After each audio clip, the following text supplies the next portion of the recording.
Today, I'm going to give you 3 crucial tips that you need to know for selling your handmade or physical products online when you're based outside of the USA.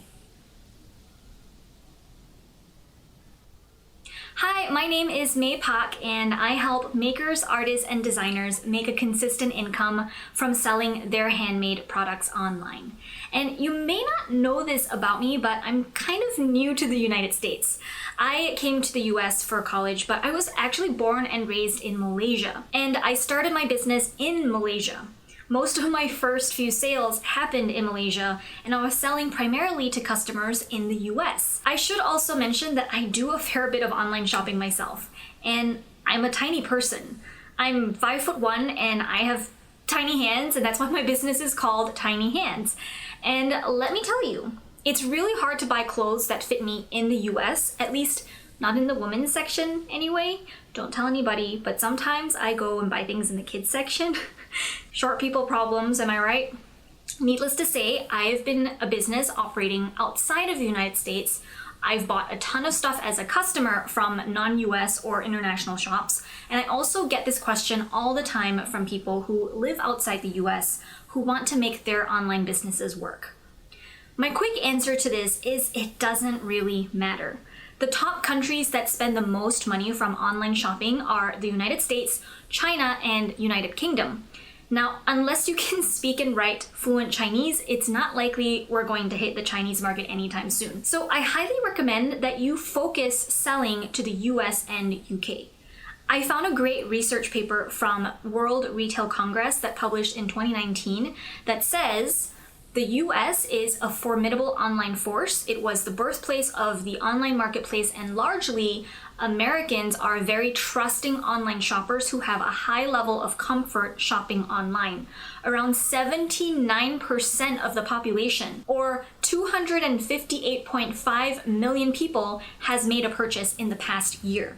This level of comfort is also evident in both the amount of money spent on average per shopper, which is $1,951 annually, and the size of the overall US e-commerce market. This is what I've always told people. Americans are so comfortable buying from and shopping from international stores. And if you want to be one of those stores we shop from, then stay on to watch this video to catch my 3 tips for how to be successful selling your handmade products when you're based outside of the US. And here is the kicker. A key metric that has placed the US at the top of our ranking this year is the number of cross-border online shoppers. The US has the second highest number of cross-border online shoppers in the world. That's 82.72 million people.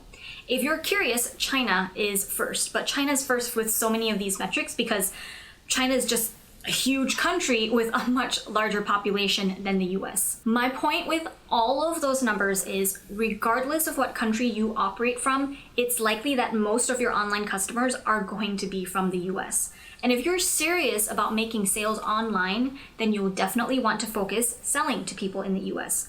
Otherwise, if you live in, say, Canada, and you only want to sell to Canadians, you're going to be limited by a much smaller pool of people to sell to, and that will just make it harder to do well online. Okay, so tip number 1, you want to make sure that your brand conveys trust, which is super important for an international seller. If you're selling to the US, just know that American sellers are going to always have small advantages over you. Their shipping is going to be cheaper, and it's going to get to the destination faster, which already gives them a leg up, right? So what's really important is that you, as an international seller, counteract that by having really on-point branding. So that means not only having great graphics and great photos, but also making sure that you have reviews and social proof to build trust.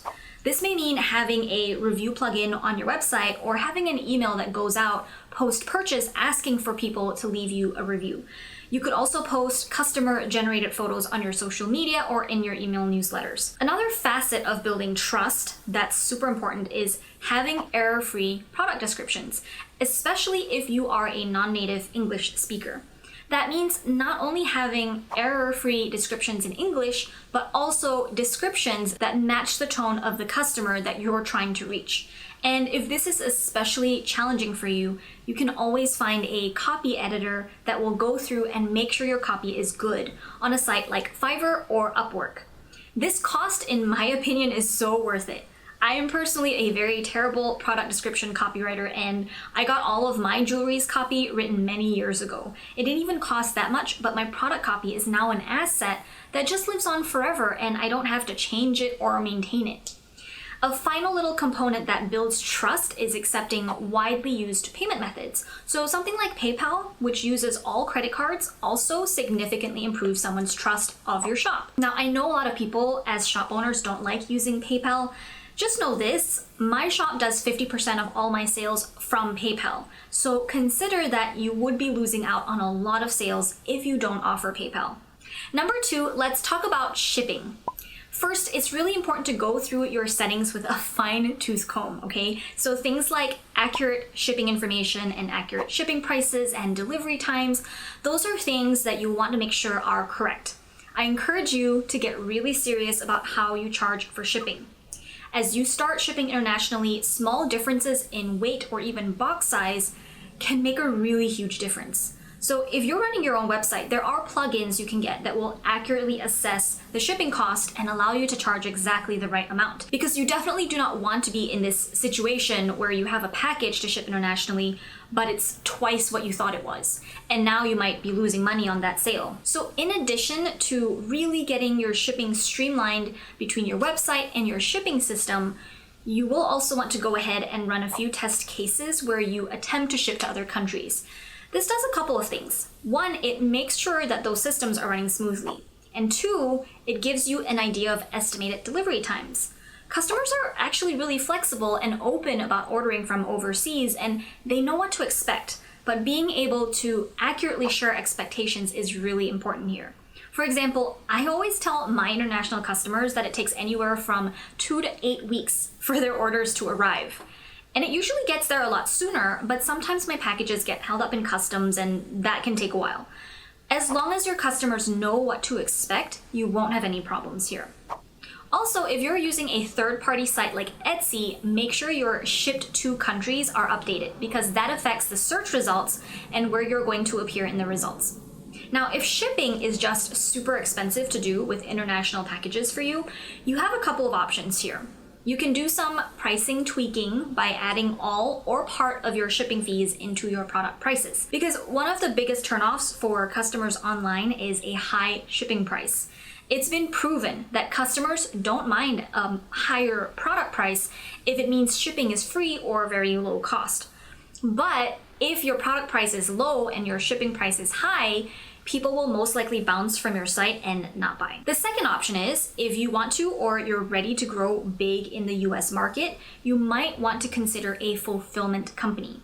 So you would basically ship a bulk package with multiple quantities of your products to a fulfillment company in the US, and they store your products and inventory, and they even do packaging and shipping for you. So this cuts down on shipping prices per item, and your customers don't have to pay too high of a shipping fee. Plus, it gets to your American customers a lot faster. Number 3, you want to make sure that you're including all of the relevant information that a person would need to really get accurate information about your product. So specifically, if we're talking about Americans, that means making sure to include imperial measurements like inches and ounces. If you want, you can include both metric and imperial measurements just so nobody feels left out. It's very easy to just use a calculator online, right? But most customers aren't going to take the extra time to Google that information themselves, and if they don't see measurements in a metric they're familiar with, they might leave your site without buying anything. You want to make the purchase action as quick and seamless and easy as possible. Another thing that helps convey sizing information is lifestyle photos. So if you have a product that can be held in some hands or put in a lifestyle setting, this gives the customer a very clear idea of the sizing. You just want to make sure that when you're doing your photos that you're thinking of what items that are great reference points all around the world, right? So something that you may think is a great reference point, like your refrigerator or something like that, actually isn't a very good reference point because different countries have different standards for what size a refrigerator is. So finding reference points that tend to be more universal, like a paperback book, which isn't even, I don't know about that as much because there are a lot of different sizes of books, but maybe a pencil or an iPhone can be really useful here. I also wanted to mention this because I work with a lot of students in my A Sale a Day business system program who are international shops whose mother tongues are a different language from English. There is a tendency to want to write your website in your country's language and price your products in your currency, and then using one of those currency converter plugins that allows the visitor to choose what currency and language to show the website in, right? My take on this is it's usually more work than is actually helpful for most of you. Now, I understand the need to be accessible to all customers from all countries, but most small business owners don't pull off creating this experience well, and they just end up creating too many hoops for every customer to jump through. And as a result, your conversion rate and sales are going to drop across the board. So for example, if your site is in French by default and all the prices are in euros, most Americans coming to your shop are going to be alienated.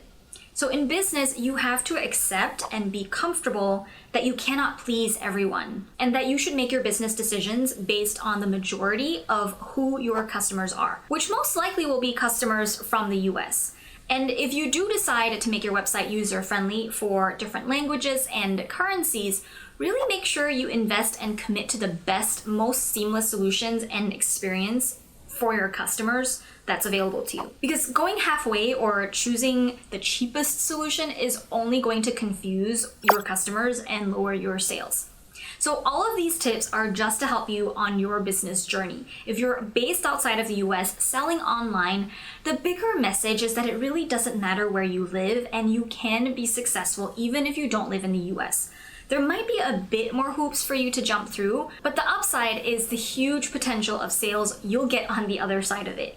If you enjoyed this video, give it a thumbs up, leave a comment if you have any questions, and subscribe to my channel for more handmade business tips. And don't forget to stay on to watch this next video on the screen.